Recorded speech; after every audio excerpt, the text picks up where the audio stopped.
Hi all, a very warm welcome this Monday. I'm still buzzing after the second half last night at Anfield and that Super Bowl win for the Eagles. So hopefully all this nervous energy will make for a lively enough show tonight. Well, I'll be discussing the following with my guest and, of course, with you as well. Now, I'll be starting off with the controversy that came out of that Liverpool-Spurs game. And I'll be arguing this, that the officials are there to make tough decisions and we need to show more understanding than Jurgen Klopp did. I'll also celebrate the fact that when a player finds the right club, it's a thing of beauty. And I'll be talking milestones and records all the way for the Premier League's deadliest duo. Michelle's here to coordinate your replies to all of the above, and I look forward to hearing. So, Michelle, let's get provocative, shall we? Provocative, eh? Yeah, so I was going to say reflective, but much better word there, John. Okay. Now, if we cast our minds back to Friday's show where we previewed the Liverpool-Spurs game, the majority of people, including John, called it a draw. And here we find ourselves, yes, reflecting on the 2-2 score at Anfield, but also revisiting a question that is never far from the headlines these days, the subject of VAR and the case for and against it. It's a debate we would love you to get involved in right here on Facebook Live. Plus, how did the newbies get on? Has Sanchez seduced Mourinho? Has Mkhitaryan met his match at Arsenal? We'll be discussing and dissecting the movers and shakers a little later. But first, go on then. Do you want to start with it? I told you so, John. I did tell everybody, didn't I, that it would be 2-2 at Anfield, but there you go. Sometimes you get them right. And we were always going to be talking about Liverpool-Spurs, no matter what happened. I'm actually delighted that the game was just every bit as entertaining as we'd all hoped for, punctuated by 2 dazzling goals along the way. Also, I'd say this, credit to Spurs for coming out and playing the way they did in that second half, especially after the Manchester United rigours. 2-2 was pretty much the right result in my opinion. But, of course, the fallout from the game was all about the decisions made by the officials, most notably the 2 second-half penalties awarded to Spurs by referee John Moss after consultation with his assistant Eddie Smart.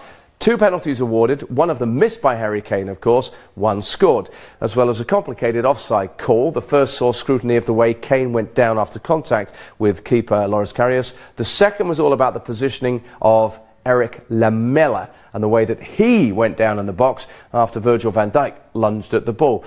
Not surprisingly then, Liverpool's manager was uncompromising, if actually wrong, in his assessment of the penalties. This is what the newspapers had to say. Furious Klopp, as you could see, they're raging about it all. Van Dijk as well, who, not for the first time in his short Liverpool career, got a bit tired and made a little bit of a mistake. Well, he said they were all divers there. Singling out Harry Kane. Oof, he is the head boy. Single him out and it makes the back pages. Also, not surprisingly, Liverpool fans, I think, have been scathing, right, Michelle? Yeah, as scathing as Klopp on Twitter. Let's bring some of those tweets up now to have a look at. You've got this one from Shindra, who says, does the FA panel review the diving done by Spurs players? Should the ref be fined? His decision had a major impact on the game, John. And then let's move on to Raymond Alexander. Now, he goes as far as to say match fixing was involved, saying sometimes the better team on the day don't always win until the officials step in. And Sean Webman, furious with the referees, advising John Moss to hang up his whistle. And he's also critical of that celebration from the linesman, John. I like the idea of hanging up a whistle, but they're fans. They're fans, and that's what you're going to get. But this is where you're going to get, hopefully, the objective, dispassionate stuff here. Virgil van Dijk led the Liverpool protests about 3 of the Spurs players. Now, this is the diving thing, right? So, headlines reflecting this. Are Spurs a bunch of divers? That was from the Mail's verdict there. On we go. This is Martin Samuel here. The glorious game decided by one exaggerated fall by Lamela. Of course, they love this kind of thing. It plays into the hands of, shall we say, the more sensationalist media. So let's assess this. Kane, Eriksen and Dele Alli, all accused of diving. I would say only the latter, Dele Alli, did. He's got previous when it comes to this. He's now been booked for diving 3 times since his Premier League debut against Manchester United, April 2016, against Huddersfield, September 2017, and of course now in February 2018. And John Moss, absolutely right to do so yesterday. So that's something that Ali needs to sort out. As for Kane, I'd say, well, the first penalty was more about the tricky offside call, which I still think should be called offside, than the contact by Karius on Kane. Because, you see, once Kane knocks it past the goalkeeper and gets touched, I don't even think it's 9 times out of 10. I think that's a penalty 10 times out of 10. The only time it might ever not be given would be if it was an exaggerated dive a la Dele Alli, but it's not. It's Harry Kane. On the Van Dijk-Lamela contact, I would say this. The linesman was absolutely right to intervene because he saw what John Moss and many of us didn't see in real time, and that was the contact Van Dijk actually made with Lamela's calf before his knee came up and he pulled his knee away from Lamela. Not entirely sure that linesman Smart should be fist-pumping to celebrate getting the call right, though. It's only going to antagonise fans and lead to accusations of favouritism, a bit like a traffic warden correctly but annoyingly writing you a ticket and then celebrating it. This is where I think Jurgen Klopp was wrong, by the way, albeit in the heat of the moment, to comment on the decisions without having analysed them in detail, and also to suggest that the linesman shouldn't be, as he said, getting in the middle or getting involved in stuff. I say this, I say it's a team of officials. That's why they're there. They have to work as such to arrive at the right decisions. They know the laws of the game better than most, if not all of us, and they are there to make decisions. They shouldn't therefore be criticised for doing their jobs. Anyway, Moss and Smart got the backing of several high-profile former referees turned commentators. Graham Poll, who's never short of an assessment, came up with this one, and he actually said, well done, Eddie Smart. The assistant got involved in both penalty decisions, and he was right to do so. To me, there are 2 points to be made crucially about the whole saga. Firstly, don't say, well, it's what Spurs deserved, or it turned out in the right result, because that shouldn't be a factor. The result's actually irrelevant. It's all about getting the individual decisions correct. Secondly, and this is the point I'm going to get to now, it brings VAR into the conversation. In fact, for me, the last 10 minutes at Anfield encapsulated the whole VAR debate. Some, like football commentator Ian Darke, who put this out on Twitter, would say, right, if ever there was a game that was an advert for why we need VAR, this is it. But if you actually look at the thread that came through on that, then I saw a reply from a guy called Dale Hogarth, who wrote very eloquently saying, yeah, it was a fantastic advert for why we shouldn't introduce VAR. Great entertainment, drama, controversy, etc. Precisely why we love football. Okay, I'd love to hear from you guys on that, and Michelle will make that happen very shortly. But let's get to journalist Dom Fifield of The Guardian, who's been patiently waiting to join me from the UK. Dom, interesting game with so much to take away. What was your take on the way the team of officials did their work at Anfield? Well, a couple of things, really. I thought the assistant referee, Eddie Smart, did a fantastic job. He was decisive in what he'd seen, and he made that very clear to the referee. However, I was slightly disconcerted by some of John Moss's comments, which were caught on camera, actually. Had the subtitles up on that. And just before he awards the first penalty, he says, I don't have a clue whether Lovren touched the ball. And then within a split second, he awards the penalty and says, I'm giving the penalty. Now, to me, that is a bit bizarre, because that is a referee admitting he doesn't know whether there was a touch, the key touch, and then committing to the penalty. Also on that incident, and caught by the cameras, Emre Can insisting to both officials, oh, he didn't touch the ball, Lovren did not touch the ball. A blatant lie. Yeah. How do the officials have a chance if the players are lying to them like that? I mean, it was obvious. There was a clear touch, and Eriksson was there as well, and he made that clear. And to me, that dismayed me, to be honest. OK, and it will do, but 'twas ever thus, really. I mean, that's the thing, isn't it? The players could make life so much easier. Now, if we have to, unfortunately, accept that isn't going to happen, Dom, then we bring VAR into this one. So we're really cutting to the sort of philosophical chase here. What do we want from our football? I don't like this thing about it's never mattered more or there's so much at stake. It's always been the same, but do we want to accept warts and all, mistakes and all, or do we want to get it as right as we can with VAR? I think we want to get it as right as we can. I think Jurgen Klopp wouldn't have been able to make those comments post-match had VAR been in operation at that game, and I think VAR ultimately would have actually produce the same decisions by the officials. One thing we can't ever say again is, oh my word, VAR just delays football and we shouldn't have it for that reason, because there was at least a 3-minute delay after the award of the first penalty while the officials discussed it on the sidelines, and Emre Can and Eriksson were having their say as well. So that's what happens. We're gonna get delays now, whether we have VAR or not. So let's have the VAR, let's get it accurate. That's the best way forward for everybody. Yeah, it's a great point you make, and several of them there. Stick around, Dom, I'll come back to you very shortly. And you know, Michelle, from seconds after we came on air, the viewers were arguing about this as well, weren't they? Yeah, the debate continues. Right, let's start with Ankit, who reckons both of those calls are penalties. Jeremy says, look at the replays, both were clearly not penalties, no chance whatsoever. And then Imran says, nice one, John, for predicting the correct score at Anfield. It was a brilliant game, only to be spoilt by the officiating. VAR is a must now. Right, Imran's a Liverpool fan, Jeremy's a Liverpool fan. Of course, as a fan, imagine how they must have felt, right? They've just seen a guy score one of the most wonderful goals you'll see. They're on a high, they cock a hoop, they've had a penalty missed by the opposition, and then that happens. So yeah, it's very hard to take this away from the fans. They'll say, yeah, the official spoiled it. But looking at it again, there are two key things. On the offside shout, I hate the offside rule, and that might have got in the referee's mind and messed that one up. On the other one, I initially thought that Van Dijk had gone with his knee, Lamela had exaggerated, but what I saw on the replays afterwards was that Van Dijk caught him with his foot, his boot, on his calf, and that is what the assistant saw, and that's what he brought to his attention. So ultimately, certainly one of them was right. That's where I am on this one, but VAR would solve a lot of problems. Back with more from Dom next.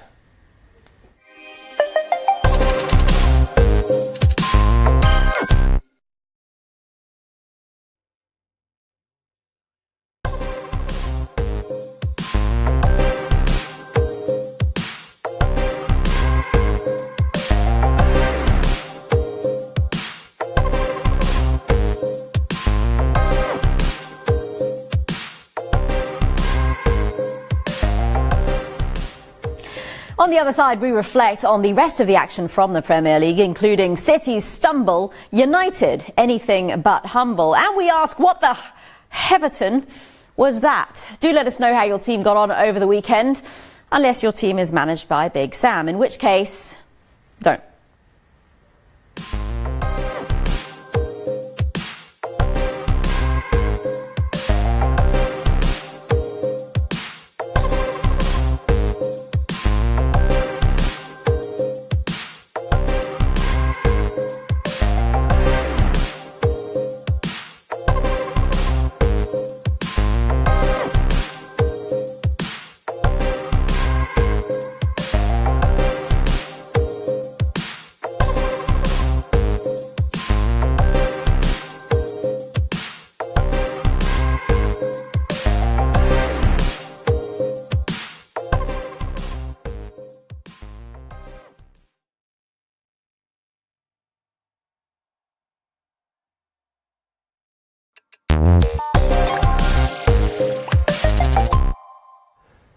So, having talked about the biggest talking point to have come out of the weekend in the Premier League, let's now get to the actual results and what they all meant to the league table.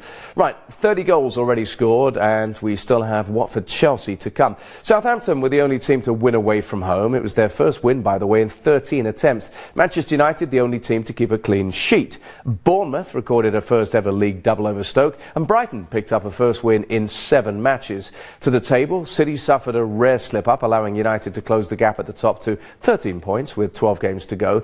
United in turn stretching their lead over Liverpool to 5 points, but Chelsea can move up a spot later with a win. Arsenal's spectacular victory edged them back into top 4 contention, but their improved goal difference is still lagging some way behind. Anyway, let's now start our roundup of the weekend's talking points with those Gunners. And they're all over the papers, and why not? Electrifying was the buzzword, if you will, and there was shock and awe, all sorts of things, because they were really, really good, weren't they? They were always likely to do this to somebody. I said that on Friday.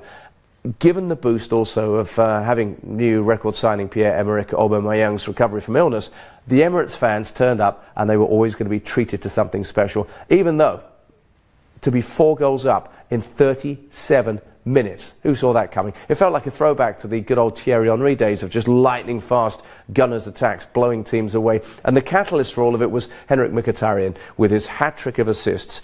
Now, Mkhitaryan looks like he's been playing in Arsenal colours for years. Many will say he should have been.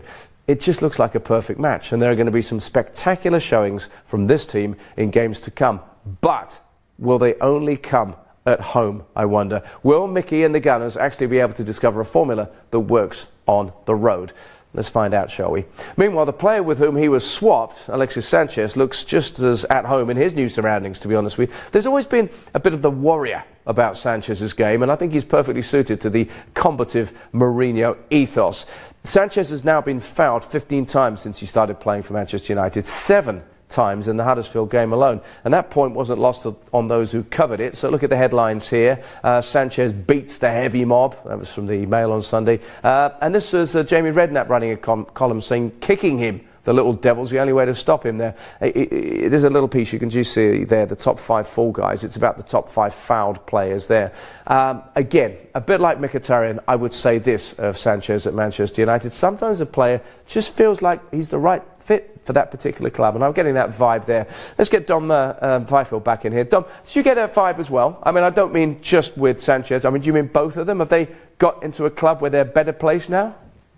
Yeah, quite possibly. I was lucky enough to be at Yeovil Town for the FA Cup tie where Sanchez made his debut for United, and he just had the air of somebody, the strut of someone who was right for Manchester United. You need a bit of pizzazz, a lot of self-confidence, and a lot of bravado almost to be a big money signing at Manchester United. And Sanchez just has that feeling about him. He'll fit in perfectly there. And Mkhitaryan as well. I think the style of football that he plays is very suited to Arsenal. He will thrive there. The fact that he's got this relationship already with Aubameyang is superb from his Borussia Dortmund days. One thing on Arsenal, though, it's all very well spanking Palace and Everton at home and scoring 4 goals in 22 or 37 minutes. Let's see what they do at Spurs at the weekend. It's on their travels and it's against the better teams that they tend to struggle. Yeah, I mean, I think we know that, don't we? Because you can have all these attacking players you want. I mean, goalkeeper, I suppose, defensive midfielder. Anyway, let's build on that. The downside, as Dom's rightly said, to that Emirates game was the atrocious showing by Everton. Look at these headlines. What a mess from the Echo there. The evidence was there for everyone to see, and the manager, Sam Allardyce, wasted no time in slamming his players for their efforts.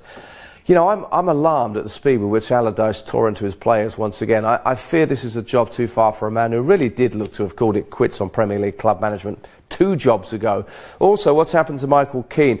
There are rumours the club is considering selling the centre-half who was billed as one of England's bright young stars, a man for whom they paid, what, 30 million. I saw this tweet from journalist Matt Scott, by the way, and this really alarmed me, saying that apparently Allardyce thinks that his centre-half isn't up to it mentally. Rumours, and this was Matt stressing they were rumours, that Keane had knocked on the manager's office door and said he was low on confidence.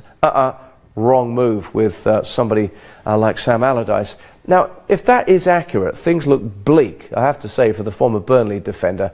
That really is a worry. I'll get Dom's thoughts on that in just a moment, but I'm going to focus right now on tonight's game, or at least I'd like to. But once again, the build-up to Chelsea's encounter with Watford has been dominated by, yep, you guessed it, stories surrounding manager Antonio Conte's future. Now, the Italian, according to the press, has been seeking assurances according to his latest comments. So, yeah, he did say this. Apparently saying, you know, you've got to back me, tell the fans, I want some kind of a sign from the board that they still want me. Now, more than one Chelsea fan has written into me on this show saying Conte wouldn't need to keep saying things like this if the press didn't continue to bring the topic up. At least half of every press conference seems to be dominated by questions about Conte's future. But then again, I suppose they only do this because Conte himself is inviting it. So, Dom, you go to those press conferences. Where's the truth in all this?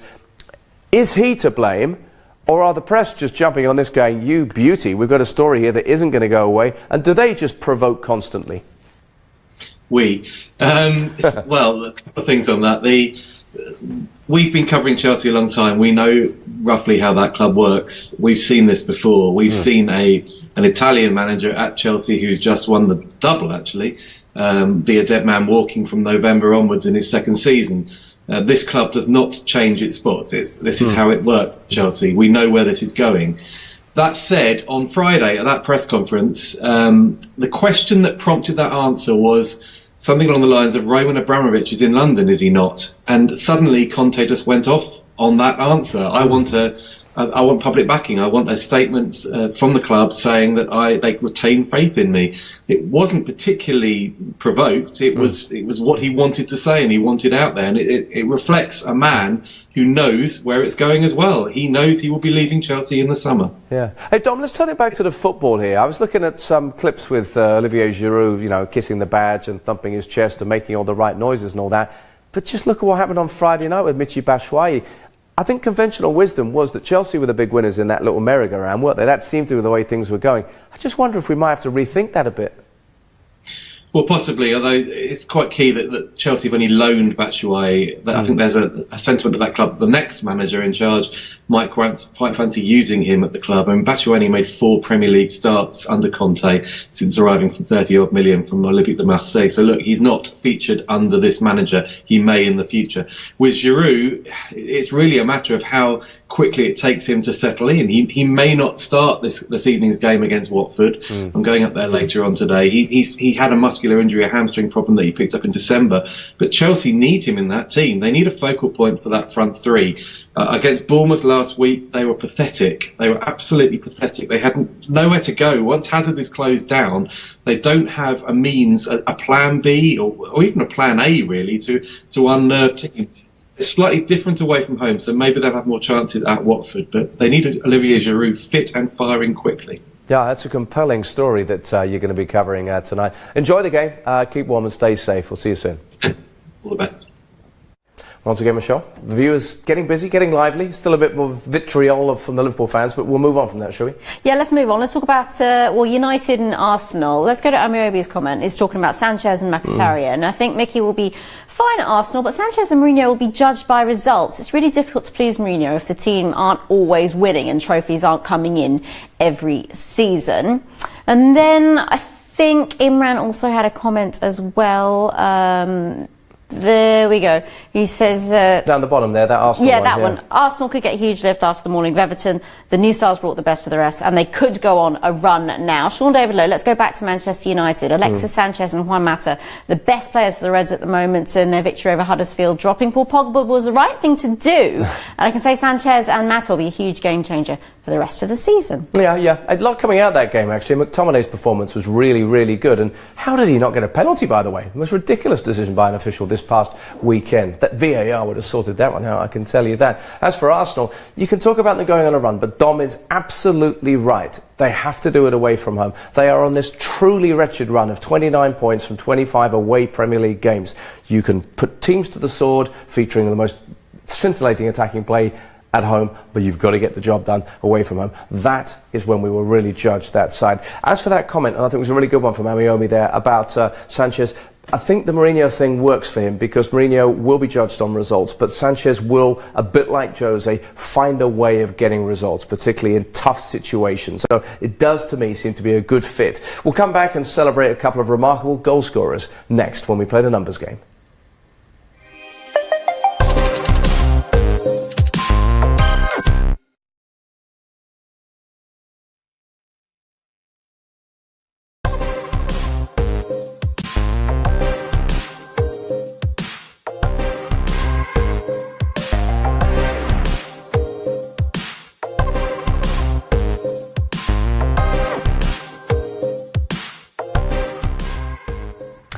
Of the year is going to be a tough call come the end of the season. Kane, Salah. Well, we're here to help you, and by we, I mean John, who is about to dazzle you with some impressive goal-scoring statistics. Stick around, the numbers game is on the way.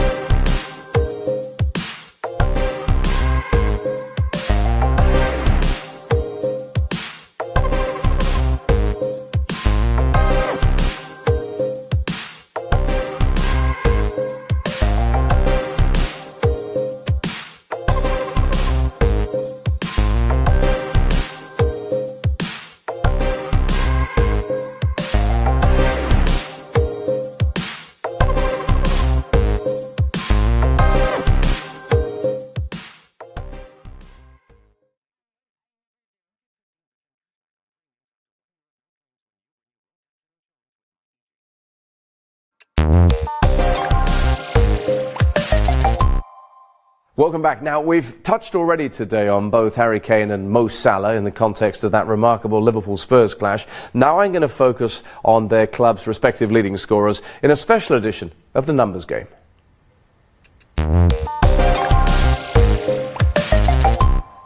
So let's start with the league's leading scorer. It's been a season of milestones already for Harry Kane, and the weekend saw him join the Premier League's 100-goal club. He did so in a hurry, and that in itself invites comparison, for instance, with the greatest Premier League goal scorer of them all, Alan Shearer. Now, Alan Shearer got to that magic 100 number in just 124 appearances to Harry's 141. So, Kane, second best to Shearer in that regard, but he got to his 100 in the Premier League as a younger player than Shearer had been, mainly because Shearer was already scoring goals before the Premier League came along in 1992.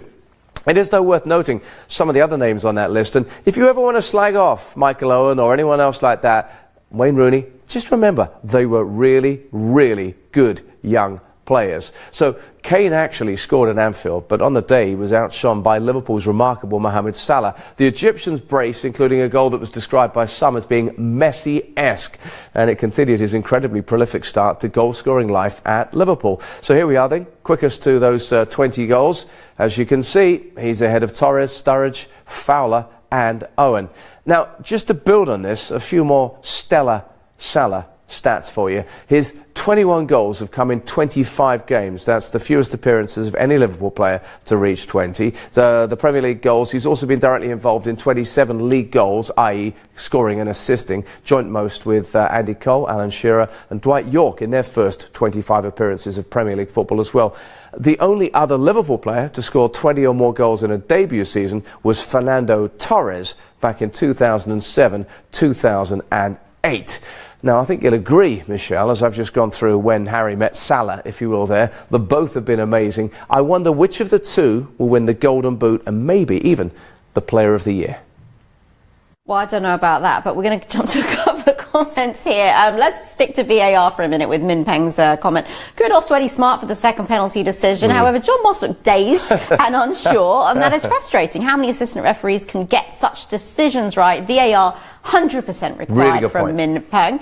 And then Subi says about United, with Sanchez playing lively on the left side, is Martial going to be happy to stay on the bench? The same happened when Mourinho had Damien Duff, Robben and Joe Cole. Yeah, it's really interesting that. Actually, I noticed, I don't think we'll bring it up on screen, but I noticed another comment coming about Manchester United's shape as well, because it's almost as if they're chasing, their tails here. So Pogba, what someone was saying, should play as a 10. That displaces Lingard. Then who plays on the left? Who plays on the right? McTominay to come in midfield? Or do they get that Vidal signing done in the summer? Anyway, you guys are chatting, and I'll join that conversation in a short while. Michelle, thank you so much. Thank you all very much for joining us here. Keep the comments coming. We'll see you again very soon. Bye.